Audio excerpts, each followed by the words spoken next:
Kia ora everybody, Chris Farhi here from the Bayleys Insights and Data team. We've got Ankur Dakwale talking about the biggest news in New Zealand real estate. So Ankur, good lineup today. We've got a bit of Stats New Zealand content, unemployment rate, building consent data, snapshot of prime lifestyle block sales around the Upper North Island, bit of content from our global partner, Knight Frank, and of course the property of the week. So Ankur, let's get straight into it, right? Stats New Zealand unemployment rate, what do we know?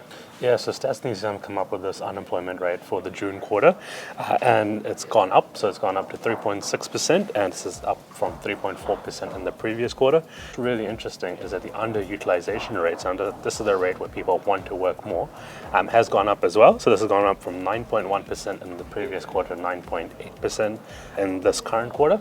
Yeah, and so that sort of suggests that the what the Reserve Bank is doing around its official cash rate seems to be kicking in a little bit, economy getting that little bit softer, but to be fair, unemployment in the threes is still pretty tight. Yeah. So yeah, hopefully it takes a bit of pressure off the OCR.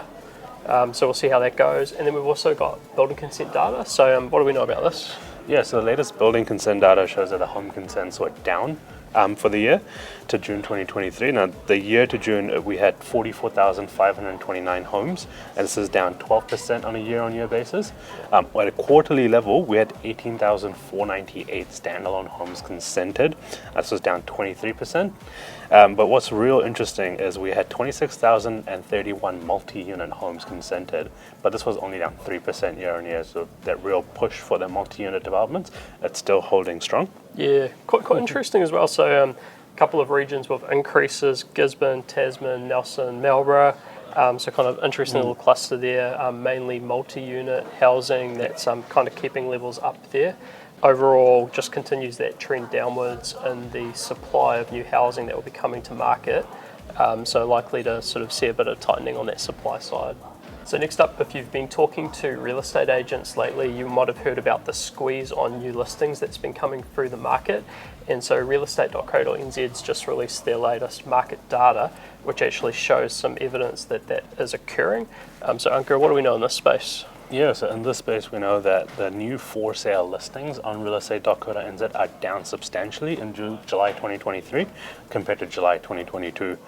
There were 6,156 new listings across New Zealand, and this was down 17.6% on July 2022. And so that's quite interesting because you've got two things happening in the housing market at the moment. You've got the supply of new listings that's coming onto market is getting tighter, so we're seeing those numbers go down. At the same time, you've had a backdrop of increasing sales activity. So if you looked at the realestate.co stats, they also showed the overall inventory in terms of weeks to sell down advertised properties was also going down. So suggests that although the market has been weak, we're starting to see an improvement. Things are likely to get a bit tighter on that for sale side. And so next up, we've got our weekly sales snapshot. So the snapshot's powered by the team at Bayleys Country with a selection of prime lifestyle block properties that have sold in the Upper North Island recently. And so first off, we've got one in Coatesville. Yes, the first up, we have 616 Ridge Road in Coatesville. Now, this was described as incomparable on every level. This is 5 bedrooms, 5 bathrooms on 4.2 hectares.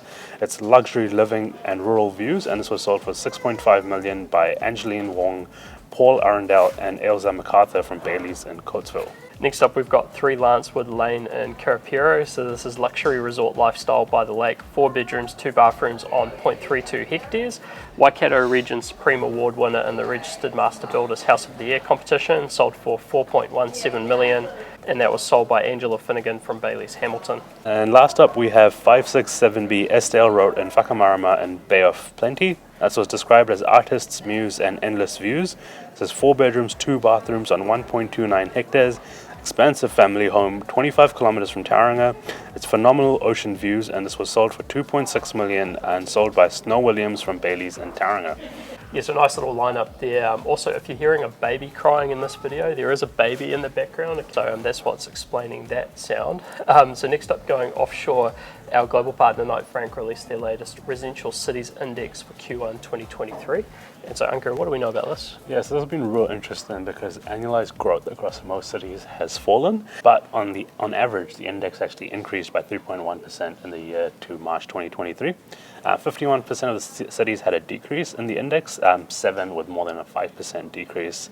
The biggest peak to trough fall was taken out by Wellington at 24%. It was followed by Buenos Aires at 22%.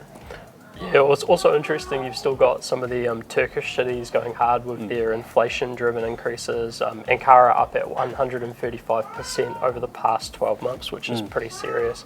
And yeah, to be fair, New Zealand cities featuring towards the bottom of that list, so specifically Auckland and Wellington, although we assume that over the next probably 6 months, they'll start to float up the indexes as prices start to stabilise and other cities fall behind on the global scale. And then next up, our global partner Knight Frank also released their latest London office market review for Q2 2023.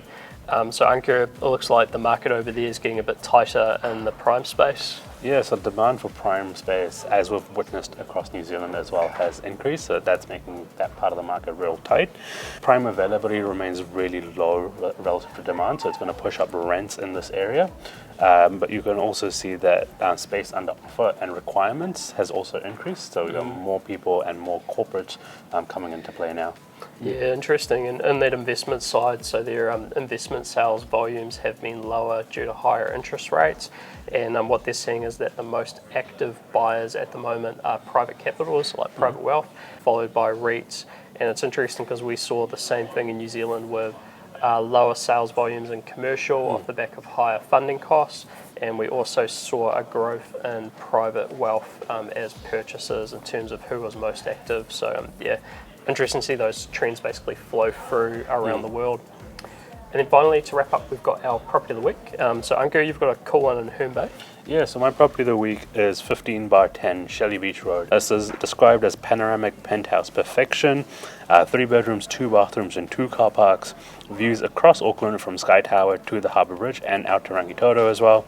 Opportunity to extend the apartment into the roof space, which is quite unique. The vendor has resource consented plans to add a top floor media room. So if you want to learn more about this, please get in touch with John O'King from Bayleys in Ponsonby. For my property of the week, I've got 59D Western Avenue in Omokoroa in Bay of Plenty.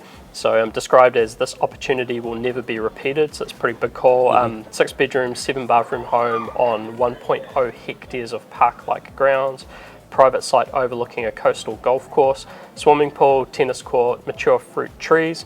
Super cool. If you want to learn more about this one, contact Brent Truman from Bayleys in Tauranga. Well, that said, we'll wrap it up here. So thanks very much, Ankur. Thanks, Chris. And we'll see you next time. Ciao. See ya.